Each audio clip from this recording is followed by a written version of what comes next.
Welcome to Quirino Province, a hidden gem nestled in the heart of the Philippines.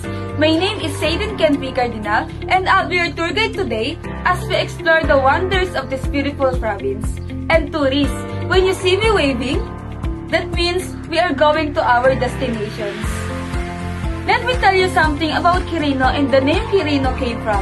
Quirino is a province located in Cagayan Valley region of the Philippines, named after the 6th President of the Philippines, Elpidio Quirino. It was established in 1966 and is known for its lush forests, pristine rivers, and diverse wildlife. And fun fact, Quirino is one of the youngest provinces in the country. Tourists, let's go to our first destinations.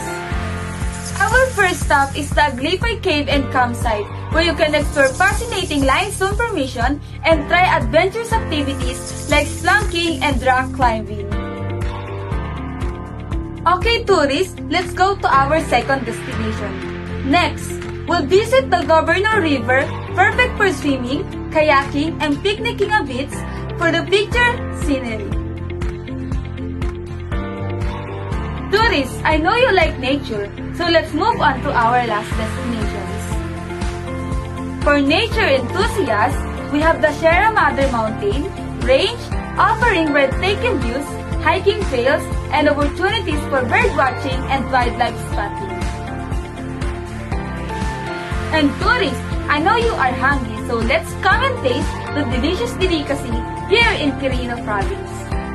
No visit to Quirino is complete without trying our local delicacy, indulge in Pancit Kabagan. A flavorful noodle dish topped with crispy pork and fresh vegetable. For dessert, satisfy your sweet tooth with tupig, a traditional rice cake grilled in banana leaves and infused with coconut milk and sugar. So tourists, are you full? But I won't end this day without showing other famous and beautiful tourist attractions and including the delicious delicacy here in Quirino Province.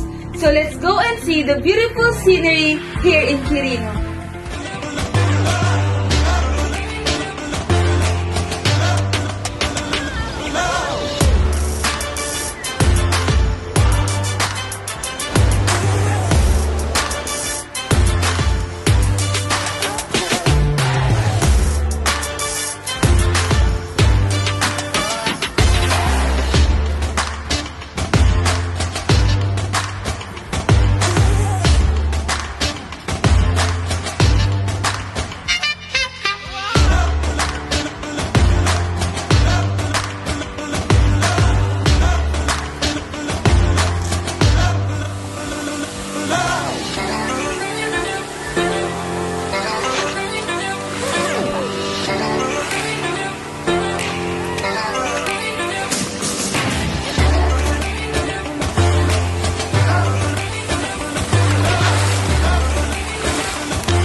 Lastly, tourists, let me tell you the heroes or famous people here in Quirino Province.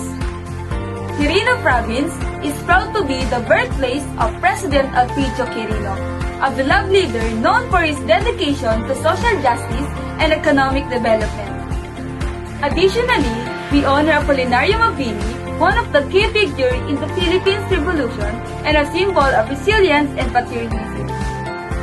This is the end of our tour. And again, I'm Satan Kenpi Cardinal, your tour guide, signing off.